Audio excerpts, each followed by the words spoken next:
Halo, apa kabar? Assalamualaikum warahmatullahi wabarakatuh. Senang sekali kembali bisa menjumpai Anda semua dan kita bisa ngobrol bareng dalam perbincangan di dapur redaksi, membaca berita di balik berita, off the record dan alhamdulillah kami masih bisa sehat bisa menemani Anda. Saya Hirsbun Arif. Dan saya Agipita senang sekali menjumpai Anda kembali hari ini dan kita mungkin sebagian dari berita hari ini masih berupa follow up dari yang kemarin kita Yes, oke, diskusikan. oke. Tetapi yang sangat saya kira yang tanda yang sangat serius bahwa kelihatannya dalam tanda petik ini hampir pasti itu Anies Baswedan akan dapat tiket ya untuk maju pada Pilgub DKI Jakarta ya Mbak setelah PKB itu secara resmi Ya. menyampaikan pengumuman bahwa mereka akan mengusung Anies Baswedan. Agak berbeda memang yang mengumumkan ini DPW PKB Jakarta sama dengan PKS dulu. Tapi kalau PKS ini kan masih menunggu keputusan Majelis Suro. Kalau PKB ini mereka mengaku bahwa mereka sudah dapat restu dari Muhaimin Iskandar gitu ya. Saya kira iya karena Muhaimin Iskandar kan bolak-balik wirawiri bersama dengan Anies. Rasanya nggak mungkin PKB Jakarta itu mengumumkan tanpa ada komunikasi dulu gitu ya dari Anies dengan Muhaimin gitu ya Mbak. Ini menarik saya kira nanti kita akan bahas tapi yang juga menarik ini kan kata Kaisang ini menyatakan bahwa dia tidak keberatan kalau dipasangkan terbukalah kalau mau dipasangkan dengan Anies Baswedan. Ini merespon pernyataan dari DPP PKB ini. Saya pikir yang oke Kaisangnya nggak masalah, tapi Aniesnya yang akan jadi masalah menurut saya kalau dia mau dipasangkan dengan Kaisang ya. Ini saya anggap bunuh diri politik kalau sampai Anies Baswedan bersedia menerima dengan Kaisang. Itu kita akan bahas karena menariknya di situ ada faktor PDIP juga ya. Di situ PDIP secara resmi juga DPD 1 Jakarta sudah mengusulkan nama Anies, tapi Anies tidak sendirian. Di situ ada 10 nama ya di situ yang diusulkan oleh Jakarta. Ini Jadi, nanti kita akan bahas Mbak Agit. Yang lain saya kira seperti Anda bilang kemarin follow up-nya Hasto yang kita lanjutkan. Terus apalagi Mbak soal di luar itu yang ramai apa sih ini Pak Mahfud sama Bahlil ada soal apa itu?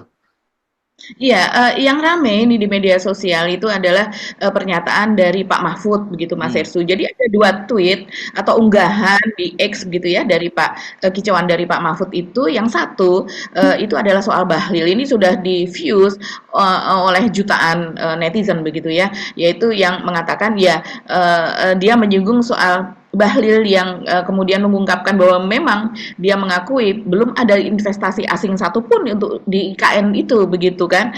Nah ini merujuk kepada pertemuannya dia dengan DPR yang lalu beberapa hari yang lalu. Nah tapi kalau kita lihat jejak digitalnya itu memang Bahlil beberapa bulan yang lalu yaitu sekitar akhir 2023 itu mengatakan bahwa sudah ada 50 triliun begitu Mas Hersu investasi asing yang masuk ke IKN. Jadi ini yang mana yang benar? Tentunya yang terakhir ya, karena itu adalah pengakuan dia begitu. Seperti halnya pengakuan bahwa hanya ada 30 miliar investasi Starlink di Ya, Indonesia ya, begitu kan. ya, Nah, ya. yang satu lagi itu adalah tantangan Pak Mahfud kepada Habibur Rahman yaitu politisi Partai Gerindra ya. Ini statusnya kalau di DPP itu wakil ketum begitu ya, ya Ya, Mas betul, Ersu. betul.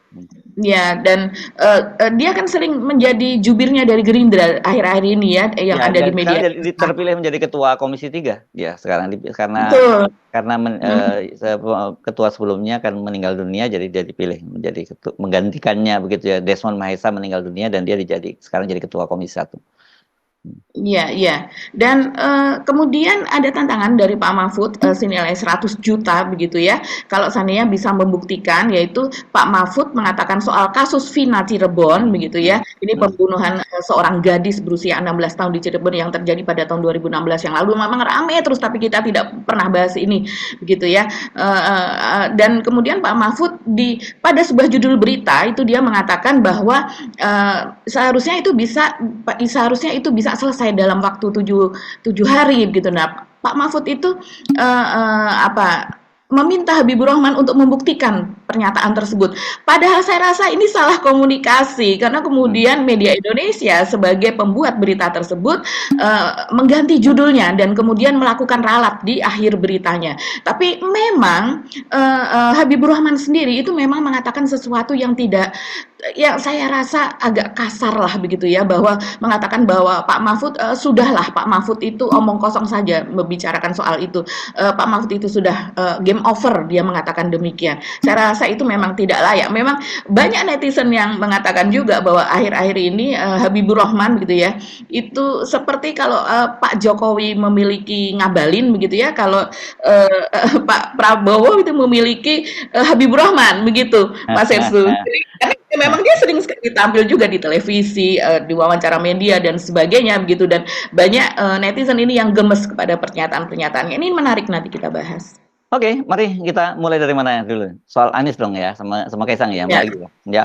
Oke, betul betul. kalau lihat perkembangannya ini memang sangat menarik ya, karena kalau tadinya ini kita anggap ya basa-basi begitu ya, kan apa pokoknya semacam gimmick-gimmick di politik untuk di media saja, ternyata PDIP itu betul-betul mengusulkan nama Anies ya untuk menjadi calon gubernur DKI Jakarta ini dari DPD Jakarta, dan seperti dikatakan oleh Sekretaris DPD Jakarta, apa namanya, Pantas Nenggolan ya, itu Iya. dia menyatakan bahwa ini sebenarnya bukan baru, sebenarnya sudah sejak lama mereka memantau dan memasukkan Anies itu dalam salah satu daftar calonnya yang dia akan ajukan menjadi gubernur di Jakarta. Bahkan itu rupanya kemarin dibahas di dalam Rakernas ya, Mbak. Rupanya di dalam Rakernas yang berlangsung tanggal 24 sampai 26 Mei itu dibahas tentang pencalonan siapa kepala daerahnya. Memang Anies bukan satu-satunya yang ada daftar di dalam nama PDIP. Ada 10 nama setidaknya, ada itu, ada orang seperti nama Ahok, kemudian ada Andika Perkasa, ada terus kemudian siapa lagi? Saya agak Prastyo ya, Prastyo Iya, Edi betul. ya, itu mantan ketua DPRD di sana. Nah, poinnya sebenarnya menurut saya ini bukan walaupun Anies itu di antara 10 nama itu, ini tadi selangkah maju nih, luar biasa PDIP mengajukan nama Anies, Iya. padahal selama ini kan DPRD PDIP di Jakarta itu, apalagi ketuanya Prastyo itu kan selalu bermusuhan gitu dengan Anies Baswedan. Dia selalu menjadi oposan utama dari Anies Baswedan. Nah, ini memang kita lihat ada tanda-tanda perubahan pada PDIP-nya begitu ya, Mbak, karena sebelumnya kan juga sinyal-sinyal itu udah muncul juga di DPP kan gitu, yang sampai disampaikan oleh Puan Maharani ketika katanya ditanyakan soal Anies, dibilang menarik, dibalas oleh Anies itu menarik, dan kemudian ada juga penjelasan dari ketua DPP Ahmad Basyarah gitu, yang katanya mungkin terbuka kemungkinan untuk mengusung Anies, dan tiba-tiba nama Anies itu dimunculkan. Jadi maksudnya sampai sejauh ini pun gitu ya, kita nggak pernah membayangkan PDIP itu akan mengusung Anies. Masuk aja namanya dalam di antara 10 pun menurut kita itu sebuah hal yang langkah maju. Tapi kalau kita lihat situasi PDI sangat saat ini, mungkin aja dalam tanda petik orang betul bilang main gile nih PDIP gitu, karena sudah berada di luar koalisi pemerintahan gitu. Iya iya. Jadi, memang, langkah PDIP untuk betul-betul menjadi oposisi ini makin kelihatan ya, Mas Ya. Herslu, karena katanya, nama Anies itu juga muncul dari bawah begitu kan katanya. Jadi, 10 nama itu, kandidat itu dijaring dari bawah. Kalau dari bawah ya berarti juga, berarti ada, pendukung dari PDIP begitu ya, atau kadernya begitu yang memang memunculkan nama Anies tersebut begitu. Nah, yang menarik ini juga, tanggapan dari Habibur Rahman ya terhadap pengusungan Anies oleh PKB begitu, yang dia mengatakan bahwa perlu perubahan begitu di Jakarta, perlu wajah baru, dan dia yakin bahwa Ridwan Kamil yang akan diusung oleh Gerindra itu akan dapat menandingi atau bahkan mengalahkan Anies Baswedan begitu. Tapi yang menarik, dia tuh memang akhir-akhir ini suara dari Habibur Rahman tuh terlihat terlihat tidak terlihat kasar lah, bisa dikatakan demikian. Dia mengatakan seperti ini, Mas Herslu, kepada media, yaitu bahwa terbuktikan kayak kemarin Anies saja kalah di Jakarta, mau tipis tapi kalah, judulnya tetap kalah, ya kalah, dia mengatakan seperti itu. Saya ketika melihat ini, saya langsung teringat, berarti Pak Prabowo kemarin sampai kalah berkali-kali, itu malah lebih parah daripada Anies begitu kan, di Pilpres, dari sejak mau jadi cawapresnya dari Ibu Mega, dan kemudian 2 kali kontestasi Pilpres dengan Pak Jokowi begitu kan. Apakah kemudian padahal Pak Prabowo ini kan usianya jauh di atasnya Anies begitu ya. Bahkan secara fisik juga jelas terlihat jauh, tapi kan tidak pernah orang mengatakan juga bahwa Pak Prabowo sudah kalah ya kalah, tetap aja walaupun bedanya tipis ya tetap kalah. Dan kemudian orang apa ya, pernyataan yang sepertinya bernada sangat merendahkan begitu. Ya, ya, ya, Ini ramai ya. pernyataan dari Habibur Rahman Dan ini. saya kira itu konteksnya salah ya, karena Anies tidak pernah kalah di Jakarta dalam konteks sebagai calon gubernur Betul. ya, sebagai kandidat. Mhm. Yang dimaksud dia itu pasti Pilpres kemarin. Pilpres, Ya, Pilpres betul. kemarin itu kan Mhm. angkanya juga sebenarnya tidak terlalu jauh, 41% sama-sama koma sekian, atau kalau dalam jumlah 38.000, Mbak. Tetapi Iya. itu kan dia harus lihat konteksnya ini Pilgub, apalagi kalau nantinya misalnya katakanlah dalam pilkada itu nanti Anies diusung oleh PDIP, kan PDIP memperoleh 17% suara di Jakarta kemarin. Jadi kalau gabung ya suara Anies itu bisa 41 tambah 17 berapa itu? Jadi 58% kan bisa bisa seperti itu kalau dia digabung. Jadi saya kira ini masih sangat dinamis dan seperti kita sebutkan kemungkinan justru kalau sampai terjadi diusung oleh PDIP itu ada kemungkinan Anies ini akan diusung juga akan diusung oleh empat partai loh, ada PKB, ada PKS, PKS, ya. kemungkinan Mhm. ada Mhm. PDIP dan ada Nasdem, karena Nasdem sebelumnya juga menyatakan itu sebagai sebuah prioritas gitu. Nah, tadi kalau kita nyinggung soal kaitannya dengan Kaisang kan, Nasdem kan juga menyatakan bahwa kalau secara tidak langsung dia menyatakan menolak Kaisang karena dia menyebut bahwa Jakarta itu daerah perlawanan, gitu ya. Ini adalah Betul. basis perlawanan. Mhm. Jadi kemungkinan kalau Mhm. tadi itu misalnya Kaisang, makanya saya sebut tadi di awal kalau kemudian Anies Baswedan bersedia juga dipasangkan dengan Kaisang, Mhm. dan Kaisang tadi Mhm. mengatakan dia terbuka, itu saya kira itu bunuh diri politik. Kenapa? Karena jelas Ya, Anies akan ditinggalkan oleh mereka-mereka yang betul. tadinya melakukan Mhm. perlawanan. Setidaknya 41, Mhm. 58% lah.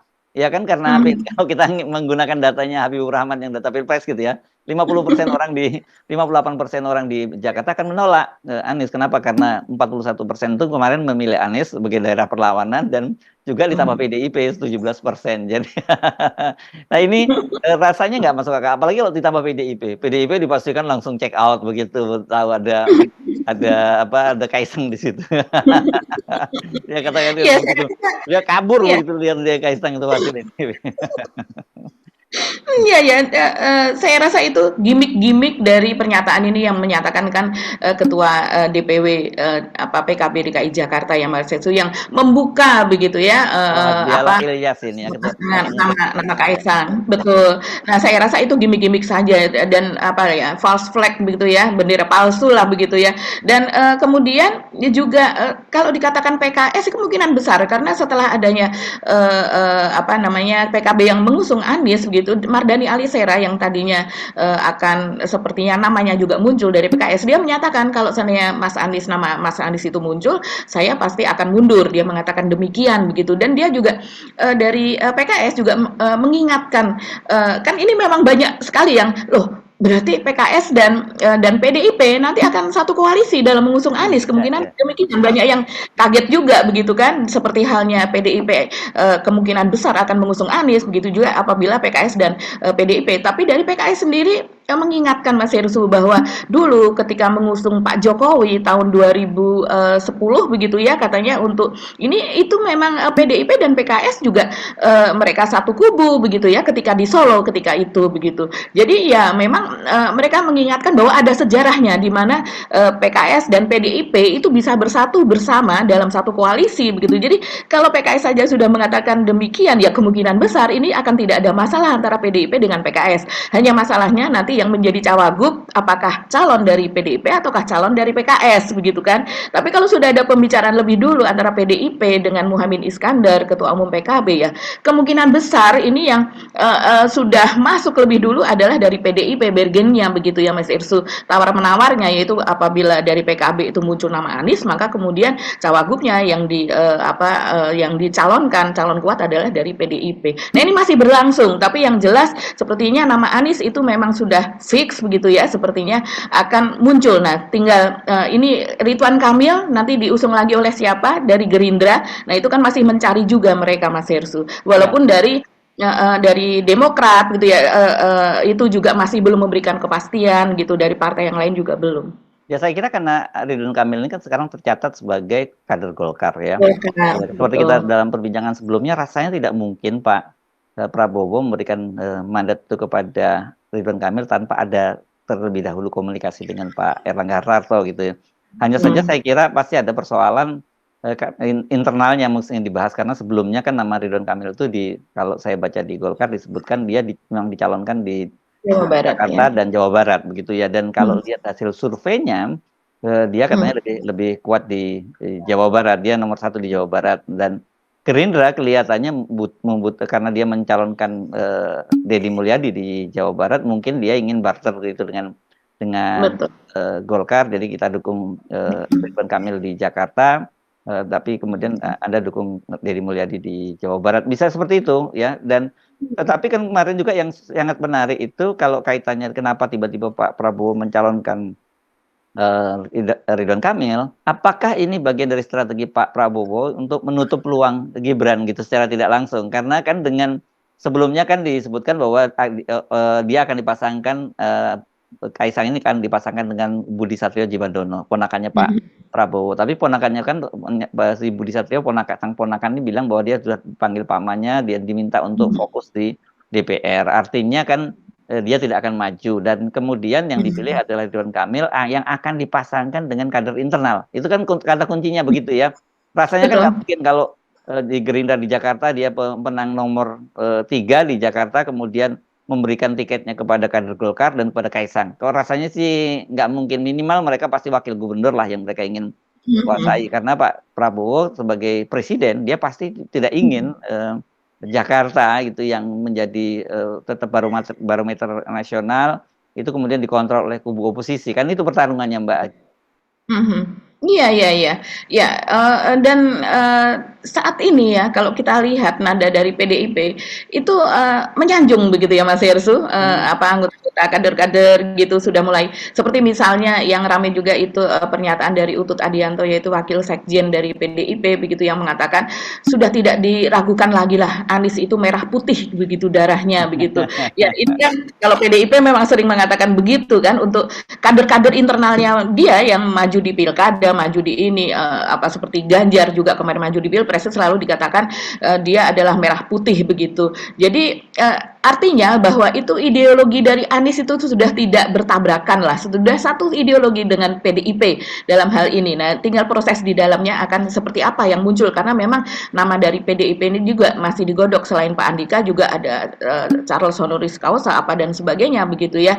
Dan, dari Ahmad Basarah begitu juga menyatakan tidak masalah. Saya rasa ini tinggal menunggu waktu sajalah, Ya, walaupun pendaftaran itu masih akhir Agustus kalau tidak Agustus ya, salah ya. Agustus ya. Saya Ya, kira sebenarnya nama dia di PDIP sudah mengerucut juga begitu ya. Sekarang ya. tinggal kalkulasi politiknya saja itu Mhm. untung ruginya kemudian siapa yang harus dipasang. Apakah kemudian mereka mengajukan calon wakil gubernurnya, siapa yang akan dijadikan wakil gubernurnya. Saya kira itu sebenarnya kalkulasinya tinggal itu gitu karena tadi itu ada semangat juga tentu saja semangat perlawanan gitu dan mereka pasti menghitung gitu kalau kemudian mereka misalnya ngotot mencalonkan kader sendiri tapi tidak cukup kuat gitu ya potensi Jakarta untuk lepas itu kan besar. Padahal saya kira PDIP juga penting punya daerah perlawanan gitu apalagi kalau itu ada di Jakarta ya. Ya, buat mereka penting itu ada mereka Mhm. punya posisi di Jakarta itu gitu. Ya. Bahwa kemudian soal gubernurnya siapa, Anies kan bagaimanapun juga dia bukan partai, tidak identik dengan partai manapun gitu. Jadi saya kira kalau toh kemudian PDI mengusung dia bisa juga mengklaim gitu, seperti itu gitu. Apalagi juga kita tahu sebenarnya hubungan dengan Ibu Megawati itu cukup bagus juga keluarga Anies. Baik, Kalau betul. dirunut ke bapaknya, begitu, ke kakeknya ya, kakeknya Anies dan Betul. bapaknya Ibu Mhm. Megawati itu kan sama-sama pejuang kemerdekaan gitu dan Betul. mereka berteman Mhm. secara personal berteman meskipun secara pilihan partai politiknya berbeda kan zaman dulu begitu. Mhm. Jadi ini Mhm. menarik ini makanya saya berkali-kali juga sering menyebutkan bahwa ini nanti setelah Pilpres 2024 itu fokus perhatian orang itu pada pertarungan di Jakarta dan itu bisa jadi Mhm. miniatur dari Pilpres 2029 gitu. Mhm. Iya, dan, isu-isu yang mendatang kalau seandainya Anies memang maju begitu ya, apalagi kalau kemudian terpilih kembali menjadi Gubernur DKI Jakarta, saya rasa ini akan rame begitu Mas Hersut sepanjang tahun selama 5 tahun Oh dari ya, ya da seru, sebagai media pasti akan senang juga.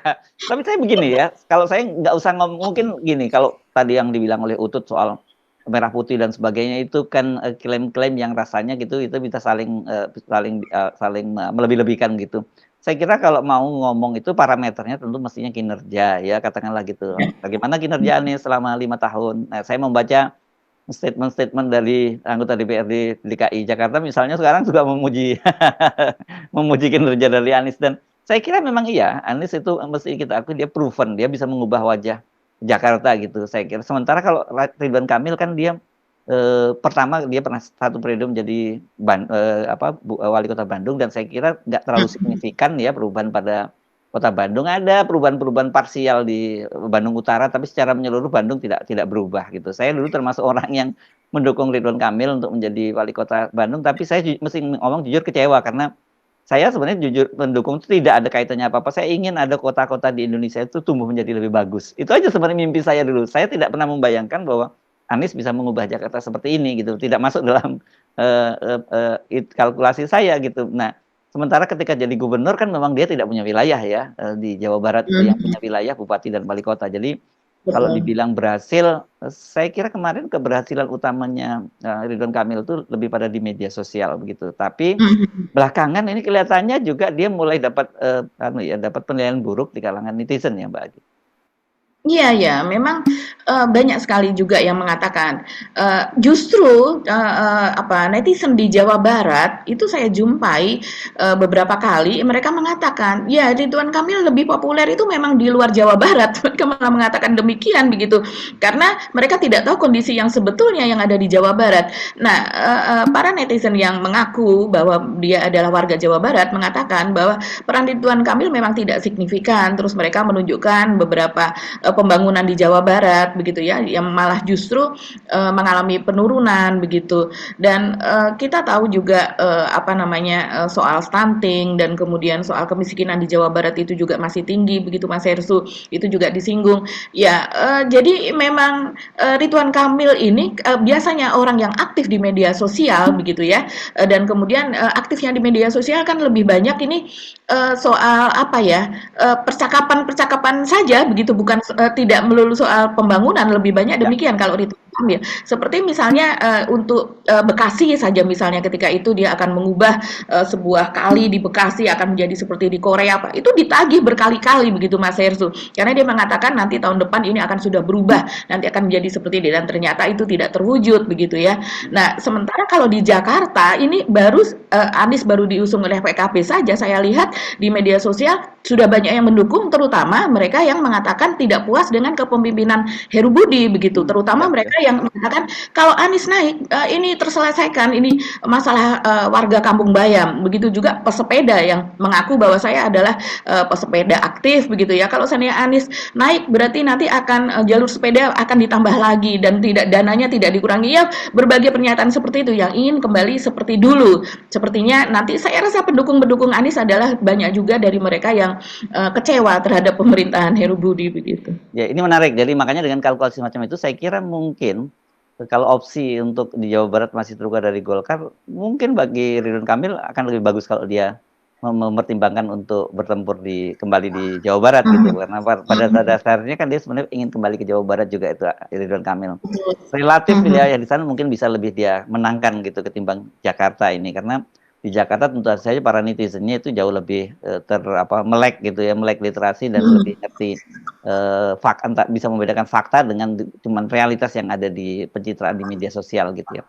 Oke, Mbak Agi betul. kita pindah ya ke topik berikutnya Mhm, Mbak Agi ya. mhm, mhm, Kita tunggu saja perkembangannya itu memang sangat sangat menarik. Kita masuk ke apa tadi mhm. yang kita ini kan Mungkin topik soal perkembangan kasus Hasto dengan Hasto ya, KPK Hasto, oke. menarik Ya, Mas Hersu. ya, ya, ya. Mhm, Kemarin seperti saya singgung, saya menduga keras ini bahwa sebenarnya Hasto itu mhm, sudah statusnya menjadi tersangka karena pernyataan mhm, dari, Alexander Marwata ya yang menyatakan bahwa, sebenarnya para penyidik itu sudah minta Hasto untuk dicekal ke luar negeri gitu, mhm, tapi kemudian para pimpinan menolak untuk itu gitu ya. Nah, ini menarik juga dan kenapa ini juga kan ini perbincangan di internal ya mesti berkaitan kenapa dibocorkan juga ya hal semacam ini gitu. Tapi dari situ kita bisa melihat gambaran sebenarnya bagaimana bagaimana sikap dari KPK itu Mhm. apalagi perkembangan terbaru soal pengaduan tentang sikap penyidik yang mengambil menyita Mhm. handphonenya Hasto itu dibenarkan oleh Dewan Pengawas dan juga dibenarkan oleh para pimpinan KPK gitu. Jadi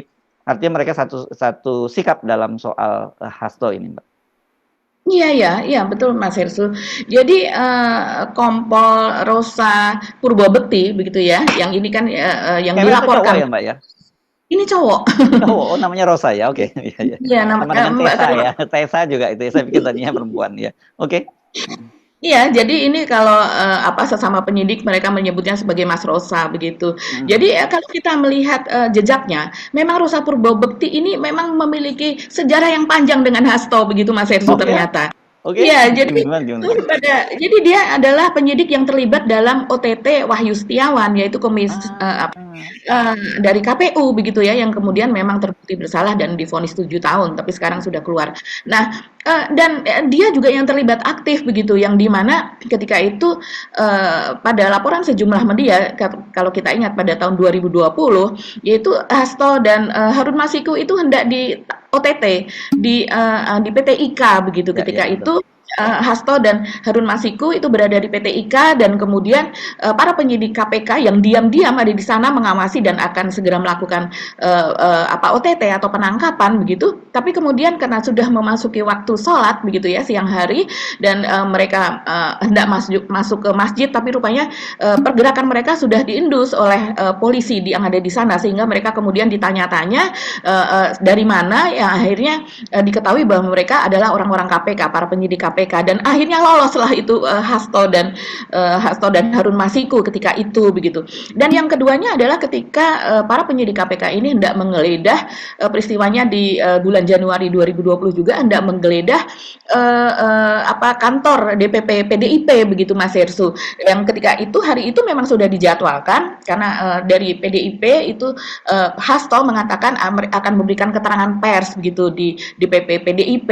Tapi ketika para penyidik KPK ini hendak masuk itu dihalang-halangi oleh para petugas keamanan dan kemudian ternyata ditunggu seharian Hasto juga tidak datang ke sana. Jadi rupanya sudah diberitahu mungkin ya bahwa ada orang-orang KPK di sana. Tapi kemudian sore harinya yang ini kita ingat betul ketika itu banyak meme begitu ya yang mengatakan Hasto mohon maaf Hasto mencret begitu kan yang jadi itu rupanya dia kemudian sore harinya malah tampil segar bugar itu ada di acara di Kemayoran dan dia mengatakan kenapa tadi siang gitu tidak jadi di DPP PDIP dan digantikan oleh Jarod Saiful Hidayat karena rupanya hari itu rumah saya kebanjiran dia mengatakan demikian bahkan dua mobil saya itu kena banjir begitu dan kemudian dia juga tidak enak mencret-mencret buang air begitu ya dan berkat jamu kupu-kupu kalau tidak salah ya dia mengatakan gitu berkat herbal itu kemudian dia sudah merasa menjadi lebih baik sehingga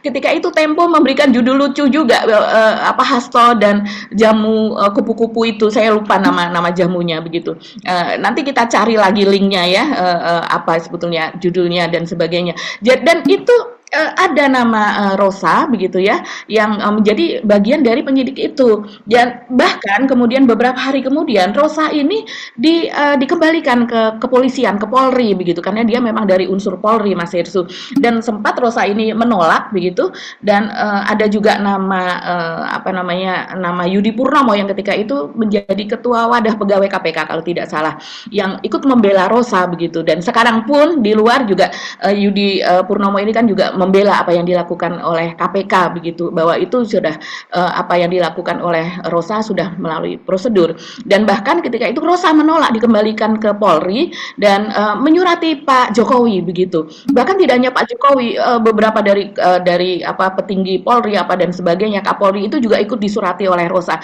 supaya dia tetap bertahan di KPK begitu ketika itu kan masa kepemimpinan Firly Bahuri dan kita ingat bahwa PDIP itu tentu saja masih sangat harmonis dengan Pak Jokowi statusnya ketika itu berbeda Iya. dengan sekarang gitu. Jadi ini jejak Rosa yang sekarang dilaporkan ke Komnas HAM begitu ya, karena menurut PDIP itu perlakuannya tidak pantas begitu kepada Kusnadi dan bahkan menyalahi prosedur dikatakan demikian. Makanya dari pihak PDIP akan melakukan pra peradilan dan dari KPK sendiri pun Alexander Marwata wakil pimpinan KPK itu juga mengatakan silahkan lakukan laporan ke Dewas dan silahkan lakukan pra peradilan kalau seandainya apa yang dilakukan itu salah.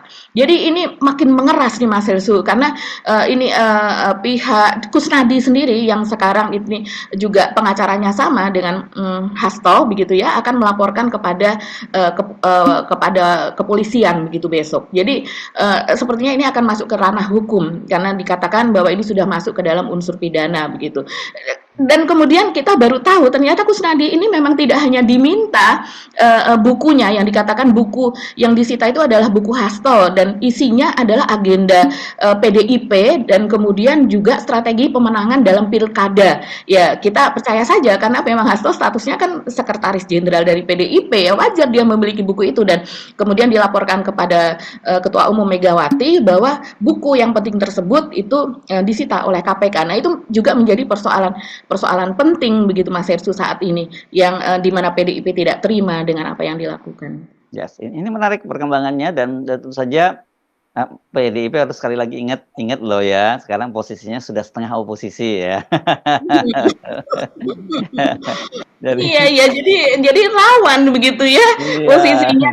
Walaupun banyak sekali juga yang mempertanyakan apakah ini ada suatu tekanan atau bargaining politik karena PDIP hendak mengusung Anies, ada yang menghubung-hubungkan soal itu. Kita Iya, tidak iya. tahu karena memang rupanya ada juga yang pengamat mengatakan Anies melakukan mengambil formulir dari PKB itu saja kan juga walaupun tidak tersiar secara luas begitu kapan mengambil formulirnya apa dan sebagainya, kapan uji kelayakan dan kompetensinya oleh PKB. Tapi tentunya itu diketahui lah oleh sesama politisi dan tentu saja apalagi seperti Pak Jokowi pernah mengatakan apa yang semua rahasia yang ada di partai saya tahu karena semuanya dilaporkan kepada saya. Dia akan pernah mengatakan demikian juga. Ya, oke. Menarik. Oke. Kita masuk topik terakhir nih ya Mbak Agi ya. Ya soal Bahlil ya, saya kira Bahlil dengan Pak Mahfud ini. Ya memang kemarin itu di Komisi 6 ya, waktu itu dipertanyakan soal kinerja Bahlil. Karena ditanyakan kalau memang seperti ada disebut tadi dia beberapa waktu yang lalu di DPR juga dia mengklaim soal itu bahwa sudah ada investasi masuk dan sebagainya. Kemarin itu digugat begitu ya, digugat kenapa bagaimana sekarang hasilnya kok nol semua kan, apalagi dipertanyakan kalau versi anggota DPR bahwa sisa anggaran yang ada itu bukan 17 miliar tapi tinggal 16 miliar hitungan dia seperti itu gitu. Triliun ya. 16 triliun begitu. Nah, sekarang bagaimana situasinya kok ternyata tidak terbukti semua yang disampaikan oleh Pak Bahlil. Nah, situlah Bahlil kemudian akhirnya buka-bukaan lagi itu konteksnya seperti itu Mbak Agi sebenarnya. Iya ya, jadi ini memang menjadi rame ya, karena memang Bahlil ini pernah mengatakan bahwa ada 50 triliun investasi asing yang masuk ke IKN begitu. Dan Mas Irsu mungkin juga membahas konten membuat konten soal Bahlil yang dimana mengatakan bahwa dia tidak mengetahui Starlink itu masuk lewat mana. Itu sempat ramai juga. Padahal kalau seandainya kita mengikuti jejak ini Bahlil ini sedang buka-bukaan apa yang dilakukan oleh Pak Luhut begitu ya.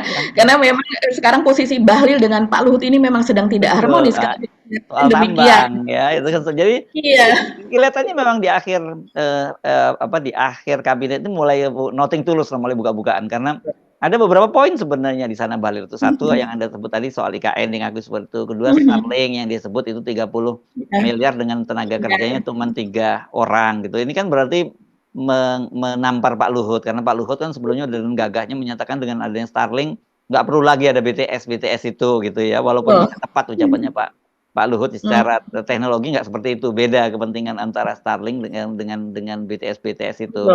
Terus yang berikutnya Bahlil juga yang diledek begitu. Kenapa? Karena meskipun sebenarnya tahun 2025 lagi itu bukan di bawah Bahlil karena dia belum tentu masuk di kabinet gitu.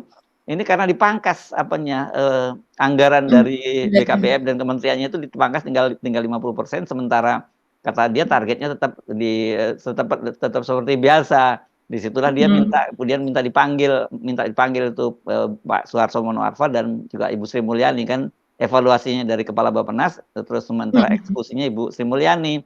Dan pada waktu itu diledek oleh Wakil Ketua Komisi 6 bahwa kok berani ya Ibu Sri Mulyani dan Pak Pak Suharto Monoarfa ini memotong anggaran seorang menteri yang paling dekat dengan Pak Jokowi, dan juga sangat dekat dengan Presiden terpilih Prabowo, begitu diledeknya Mbak Aki.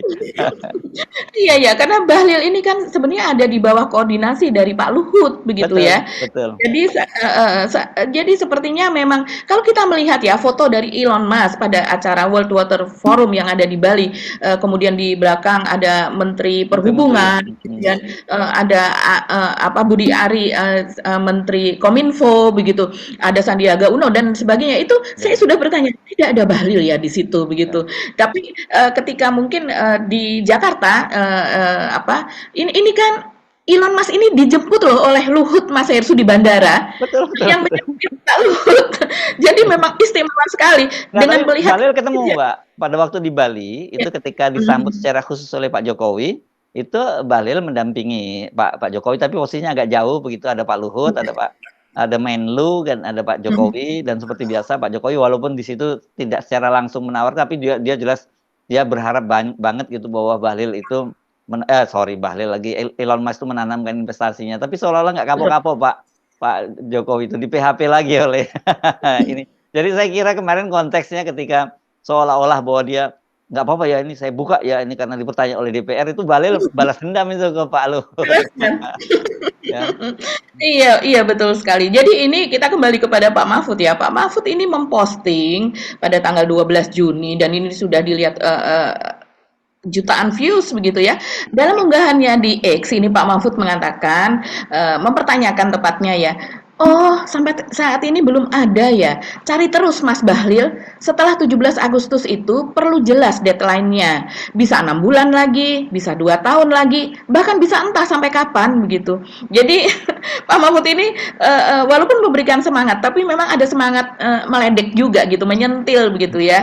Dan ini banyak sekali yang merepost, ada ribuan yang merepost pernyataan Pak Mahfud ini dan juga yang kemudian melakukan bookmark gitu ya kalau di X dan kemudian menjawab pernyataan dari Pak Mahfud. Ini kita bisa melihat pernyataan dari netizen ini sentilannya luar biasa kalau di X ya Mas Hersu. Ada yang mengatakan investor itu nggak sebodoh dia, yang mau dijanjikan apanya, katanya begitu. Jadi kemudian ada juga yang mengatakan, oh begitu ya, pada lupa sih cerita Bandung Bondowoso. Wah ini saja langsung inget Mas Hersu kalau ngomong soal Bandung Bondowoso begitu ya. Mas Hersu sering mengandaikan bahwa tidak mungkin itu dibangun seperti Candi Roro Jonggrang begitu. Ada juga yang mengatakan seperti ini, program IKN sangat bodoh, makanya investor sampai saat ini belum ada yang mau. Ya itu suara netizen ya, memang melihatnya seperti itu. Waduh, ini maaf ini Pak Bahlil ada yang mengatakan seperti ini. Tolong bukannya disensor, saya lagi makan. Wah ini mungkin karena kesel gitu ya dengan pernyataan Pak Bahlil. Karena memang ada yang mengatakan itu tadi bahwa ini salah satunya ya dari Murtadawan mengatakan 6 bulan lalu demi melindungi anak presiden yang nyawapres, Bahlil klaim investasi asing sudah masuk 50 triliun. Sekarang aku belum ada satupun investor asing yang masuk. Persis yang ditanyakan Muhammad Mahfud MD 6 bulan lalu begitu. Jadi ketika itu Pak Mahfud pun juga menanyakan kepada Gibran pada saat debat begitu ya Mas Hersu yang menanyakan bahwa soal adanya investasi asing yang masuk begitu kan belum ada sama sekali di IKN. Terus kemudian juga ada judul dari sebuah berita yang mengatakan Bahlil akui belum bahwa sudah ada investasi 50 triliun begitu. Jadi ini memang karena berbeda dengan yang dikatakan yang sebelumnya ini kemudian menjadi kesal begitu netizen. Nah, selain dari Bahlil ini sendiri Mas Hersu, ini yang ramai juga adalah pernyataan dari Pak Mahfud yaitu yang menantang Habibur Rahman ya dari Gerindra ya dan dia mengunggah sebuah judul berita dari media Indonesia yang berjudul Mahfud MD sebut kasus Vina bisa selesai 7 hari. Habibur Rahman mengatakan gitu omong kosong begitu. Nah, Pak Mahfud menanggapi seperti ini. Mas Habibur Rahman, tunjukkan kapan dan di mana saya bilang kasus Vina bisa selesai 7 hari. Kalau ada saya bayar 100 juta. Serius ini, dia mengatakan demikian. Nah, kalau kita telusuri, ini sebetulnya ada sedikit miskomunikasi di situ, yaitu bahwa Pak Mahfud mengunggah berita dari media Indonesia dan kemudian media Indonesia setelah ini rame ada tantangan dari Pak Mahfud begitu kepada Habibur Rahman, kemudian membuat catatan redaksi bahwa berita sebelumnya sudah tayang dengan judul Mahfud MD sebut kasus Vina bisa selesai 7 hari. Habibur Rahman omong kosong. Nah, revisi dilakukan setelah mendapat konfirmasi isi berita dari pihak terkait. Redaksi mohon maaf atas kekeliruan sebelumnya dan semoga alur berita ini dapat dipahami pembaca. Dan kemudian dari pihak media Indonesia memberikan judul yang baru begitu Mas Hersu, yaitu bahwa Mahfud MD sebut penyelesaian kasus Vina tak profesional. Habibur Rahman jangan banyak komentar. Nah, komentar dari Habibur Rahman ini tentang Pak Mahfud begitu ya, memang maksudnya agak keras begitu ya Mas Hersu, karena dia mengatakan seperti ini ketika ditanya oleh media soal komentar Pak Mahfud bahwa seharusnya presiden itu bisa mendapatkan laporan, bukan bisa menyelesaikan tapi bisa mendapatkan laporan dalam 7 hari. Kalau seandainya 7 hari itu tidak diberikan laporan tentang kasus tersebut, maka dia bisa seperti mengancam begitu ya akan mengganti pejabat yang terkait begitu. Nah, kemudian Habibur Rahman ini menjawab dengan omong kosong lah Pak Mahfud, sudah game over, dia mengatakan demikian. Jangan banyak komentar lagi. Nah, itu juga yang banyak dikomentari oleh netizen begitu Mas Hersu. Ya oke, saya kira ini memang saya selalu mengingatkan kalau ada orang mengirim link atau screenshot gitu, apalagi screenshot ya, jangan cepat-cepat dikomentari. Itu coba cari beritanya seperti apa pembandingnya, baru kemudian Anda kirimkan, baru kemudian bisa mengirimkan kembali. Kan banyak orang baru dapat kiriman screenshot langsung dikirim gitu, padahal ternyata itu beritanya salah, ada yang diedit. Tapi dalam kasus ini sebenarnya beritanya benar, ya Habibur Rahman juga mungkin membacanya benar, tapi ternyata wartawannya yang salah kan gitu ya. Iya. Wartawannya salah dalam membuat judul dan membuat konteks berita begitu ya. Padahal betul Habibur Rahman juga memang menyanggah pernyataan Pak Mahfud begitu. Dan ini soal tantangan 100 juta ini menarik Mas Hersu. Banyak sekali yang hendak menambahi, ya saya nggak punya uang, saya juga belum kerja, saya nambahin 5.000 saja. Ada yang menambahi 10.000, yang menambahi 10.000 banyak ya. Tapi ada juga yang akan menambahi 1 juta jadi menjadi 10 juta jadi menjadi 110 juta begini. Dan banyak sekali ini rupanya pendukung Pak Mahfud nih begitu. Tapi saya kira ini kan judul persoalannya jelas bahwa ada media salah mengutip pernyataan Pak Mahfud, dikomentari juga secara salah, tapi komentarnya itu loh yang bikin mungkin Pak Mahfud juga naik darah gitu ya. Oke. Saya kira sebenarnya harusnya case close, tapi karena ucapan komentar dari Habibur Rahman yang tadi saya kira mungkin melampaui batas gitu yang membuat Pak Mahfud menyampaikan soal itu ya. Next time kita mesti lebih kudu hati-hati ya. Jadi saya juga penting mengingatkan, pokoknya kalau dapat kiriman berita, link berita jangan segera dikirim kalau belum tentu itu berita sesuai dengan faktanya gitu. Tapi dalam kasus ini agak sulit terhindarkan dalam kasusnya Habibur Rahman, karena dia memang membaca berita yang betul, dia betul membaca beritanya, tapi beritanya salah kan gitu. Ya. Iya. Semoga ini bisa bisa saling mengklarifikasi begitu ya. Okay. Ya. Dan Pak Mahfud terus bersuara Pak, karena ini channel baru dari Pak Mahfud ini yang dia menjanjikan setiap pekan bisa sekali atau 2 kali ini muncul begitu. Ini memang terus-menerus menjadi viral Mas Hersu. Yes, oke, mantap ya. Kita sampai ketemu lagi esok. Kami mohon pamit. Saya Rusman Arif. Dan saya Agi Beta. Terima kasih atas perhatian Anda. Tetap salam 0%, tetap semangat. Wassalamualaikum warahmatullahi wabarakatuh. Waalaikumsalam warahmatullahi wabarakatuh.